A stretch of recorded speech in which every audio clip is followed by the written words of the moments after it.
Salut les amis, c'est PKLN, j'espère que vous avez la forme. Aujourd'hui, on va continuer notre petite analyse du Bitcoin. On va regarder un petit peu où on en est dans notre dernier setup d'achat et voir un petit peu s'il est plutôt en train de se valider ou l'inverse. Et on va voir à quoi s'attendre pour les jours et les semaines à venir. Avant ça, comme d'habitude, si t'es pas abonné, je te suggère de le faire, de mettre un petit like, ça me fait super plaisir. Et n'oublie pas d'activer la petite cloche pour pas rater les prochaines vidéos. Donc allez, ce Bitcoin, où est-ce qu'on en est? Là, on avait, rappelez-vous, un setup d'achat ici, là. Ah, je suis en automatique, ok. Un setup d'achat ici, avec l'impulsion qui nous fait un joli flag, là. Ok, donc, ce flag, il peut durer, on ne sait pas jusqu'à quand. Il peut se valider, il peut s'invalider. Et il peut se valider et se retourner après. Ok, tout est possible. Bien sûr, on va regarder ce qui est le plus probable maintenant. Donc on va regarder d'abord dans la globalité et après, pour voir ce qui est le plus probable, on regardera dans ces mouvements-là, qu'est-ce qu'on peut tirer comme conclusion et est-ce que dans l'immédiat, on va plutôt descendre ou plutôt valider ce setup. Ok, donc dans la globalité, déjà ce setup d'achat, il commence à plus sentir très bon puisque vous voyez cette impulsion-là, on en a corrigé une grande partie, plus de la moitié. Quand on corrige plus de la moitié, ça ne veut pas dire que ça va s'invalider, mais souvent c'est pour juste valider le setup et ensuite se retourner. C'est très souvent ça qui se produit. Ok, donc dans la globalité, je vais m'attendre à ça. Tant que j'ai pas cassé ce bas-là, on est bon pour ce scénario-là. Venir casser ce top-là et pas plus haut. Faudra pas s'attendre à venir ici. Pour ensuite venir casser ce bas-là et là entamer une bien plus grande correction. Quand on va venir casser les derniers plus bas là, ça, on va rester coincé là pendant peut-être une bonne partie de l'année, si c'est pas toute l'année. Ok, ça pour moi c'est ce qu'il y a de plus probable. Maintenant, on va regarder un petit peu de plus près là, à quoi s'attendre. De plus près, voilà, j'ai eu ce mouvement là. Ok, ici, on flag comme ça. D'accord, vous voyez sur une même amplitude. Ici, on vient casser, on a une petite impulsion haussière. Donc, on n'est pas venu valider ce setup, on est reparti à la baisse. On est venu recasser ce bas là. Quand on a une impulsion comme ça, elle n'est jamais isolée. C'est très probablement pour nous faire un running plus tard. On revient à encore casser le bas. Et là, est-ce qu'on a fait ce running là? Personnellement, je ne pense pas. Je ne pense pas. Je ne pense pas. Les runnings, c'est très souvent quasiment la même amplitude. Là, pour moi, il manque pas mal quand même. Bon, c'est pas énorme, vous me direz. Peut-être qu'il est terminé. S'il est terminé, c'est pas beau. Donc, difficile à trader un truc comme ça. Pour moi, il aurait dû venir un peu plus haut et un peu plus vite. Donc pour moi, le running n'est pas fait. Ok, donc je pense simplement qu'ici, on est un petit peu dans ce genre de baisse, là, une tendance baissière. Et là, qu'est-ce qu'on risque? Pour moi, on risque ça comme running. Vous voyez, ici et ici, on est sur la même amplitude.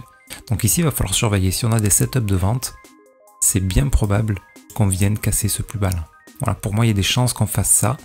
Ensuite, pourquoi pas, si on vient casser ces plus hauts, il faudra faire très attention quand on aura la même amplitude que ça, à ce que ça soit pas un plus grand running. D'accord, il peut y avoir un petit running en interne, et ensuite un plus grand running ici. D'accord, ce mouvement baissier, pour moi, il n'est pas encore terminé.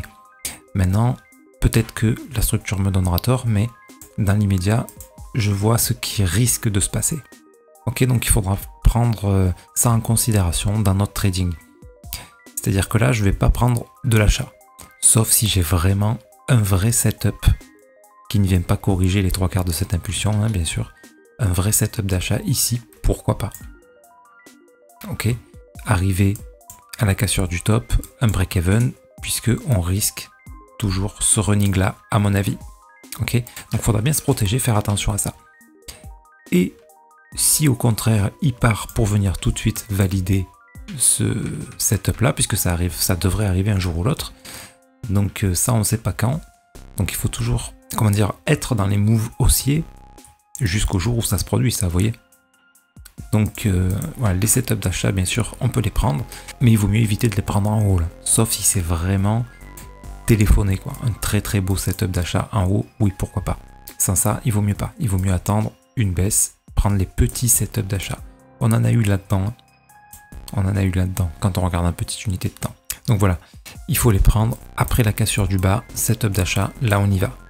Et là par contre il faut rester devant l'écran les amis, et moi je l'ai raté, hein, j'étais pas devant l'écran, et celui-là j'ai pas pu le prendre. Ok, donc voilà ce que je vois. Est-ce que dans l'immédiat j'ai des indications à vous donner? Non, plutôt de la baisse ici. Oh putain, chaque fois que je fais une vidéo j'ai l'impression de dire ça, c'est horrible. Ici on a eu une impulsion baissière, j'attends au moins la même chose, d'accord? Et ici on surveillera, ça sera peut-être un running pour continuer. Maintenant si le mouvement s'essouffle, ça peut être une plus grande correction ou tout de suite le départ pour venir casser ce bas-là. D'accord? Donc voilà, pour l'instant j'ai rien à l'achat. Par contre si j'ai ça, potentiellement setup d'achat. Et après on voit si on rentre que ce niveau de risque nous convient, ça peut se tenter. Sinon on regarde en plus petite unité de temps encore en 5 minutes. Si après ce mouvement là j'ai un petit setup d'achat, je rentre, si se valide, break even. Et si se valide pas, regardez le niveau de risque là est très faible, hein. Si on a un petit setup ici, hop, le stop loss se met au plus bas de l'impulsion, donc là le risque est vraiment minime. Par contre en faisant ça, ça demande à faire beaucoup de trades, c'est-à-dire que très souvent on rentre, boum, on sort, on rentre, on sort, on rentre, on sort, on rentre, on sort, avec des break even. Donc ça on peut se permettre de le faire souvent parce qu'en général on perd rien sur ces trades là. On gagne des centimes quoi, mais on gagne que dalle, mais en tout cas on perd rien. Mais voilà, ça quand on rentre dans les petites unités de temps, ça demande à être souvent devant l'écran, donc il faut avoir le temps, et voilà, pour pouvoir placer les break-even, sinon on se fait sortir, on perd de l'argent tout le temps. Hein. Donc vraiment, surveiller dès la validation, break-even immédiatement. Très important, parce que là, comme je vous dis, ça va être très souvent qu'on rentre, on sort, et jusqu'au jour où eh ben, on rentre au bon moment, ça monte, et là, on peut commencer à monter les break-even et commencer à faire un peu de profit. Là, par exemple, si vous êtes rentré dans ce petit setup, ben là, le break-even, vous pouvez le mettre ici. Parce que cette structure s'invalidera si on vient casser le plus bas. Et là, on aura probablement une plus grande structure. Après, on peut re-rentrer à un autre endroit. Ok, les amis, vous voyez, c'est comme ça qu'il faudra faire. On a eu des beaux setups là, en 5 minutes. Celui-là, je l'ai vu. J'ai fait une vidéo d'ailleurs là-dessus hier. Mais malheureusement, j'ai eu des bugs. Du coup, j'ai pas pu la poster. J'étais un peu deg. Et bref, voilà. On a eu ce beau setup là. Un plus grand setup ici. Voilà, celui-là était plus intéressant puisque plus grand setup veut dire plus grand mouvement. Hein. Voilà, ça c'était bien visible. Par contre, j'ai raté celui-là. Bref, vous voyez un petit peu le principe et ce à quoi je m'attends là dans l'immédiat. Donc là, dans les jours à venir, quoi, pour le Bitcoin. Voilà, pour moi, il doit faire encore un petit aller-retour là quand même avant de venir casser le plus haut. Par contre, une fois le plus haut cassé, là on va passer sur du 4 heures, ça sera plus visible. On a eu cette big impulsion baissière, d'accord, qui pour moi a invalidé ce scénario-là haussier, de venir casser le plus haut là, puisqu'on a corrigé une trop grande partie. Donc très probable qu'on obtienne ça, ça et ça. Et ça, c'est un regular flat. Donc il nous faudra descendre probablement d'une impulsion similaire à celle-ci pour commencer, ce qui veut dire cassure de ce bas-là. Cassure de ce bas-là, ce qui veut dire plus grande correction, on va passer en daily, voire weekly, ok? Donc là, je vais m'attendre à une correction au moins de cette taille-là. Ok, si on la mesure, cette taille-là, 227 barres, donc 227 jours. 227 jours, si je les reporte ici, allez, on va dire que ça serait à la cassure de ce bas-là qu'elle commence.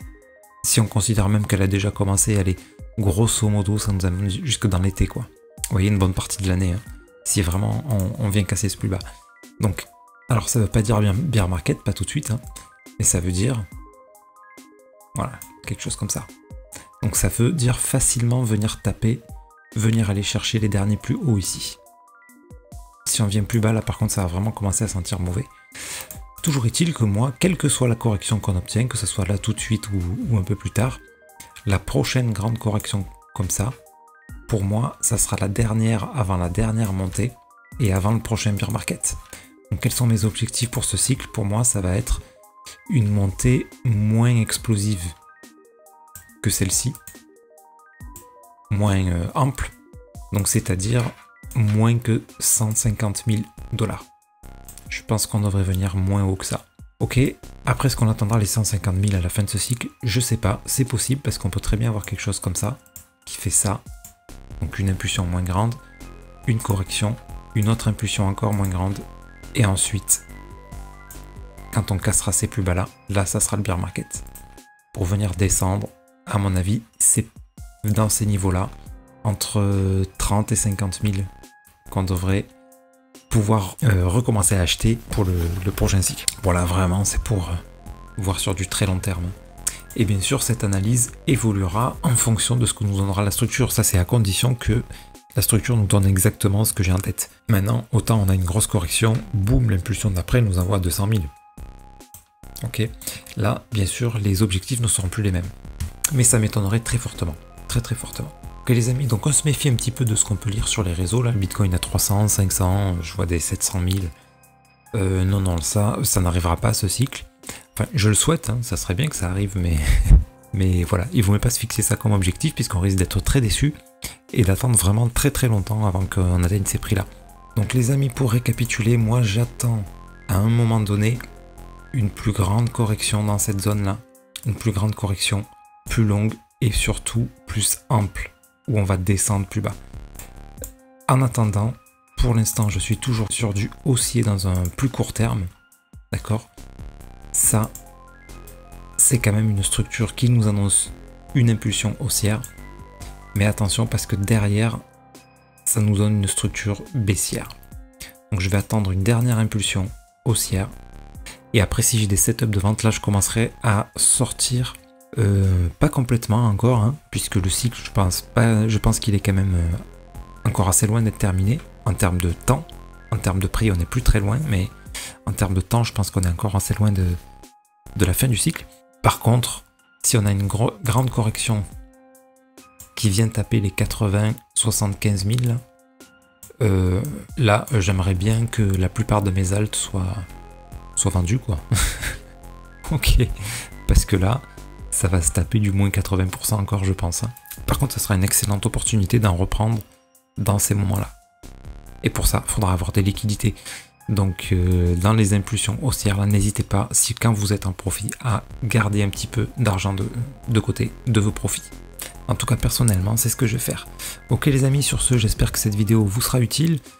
Et n'hésitez pas à me dire toujours si vous avez des alts que vous souhaitez analyser. Je le ferai pour vous volontiers.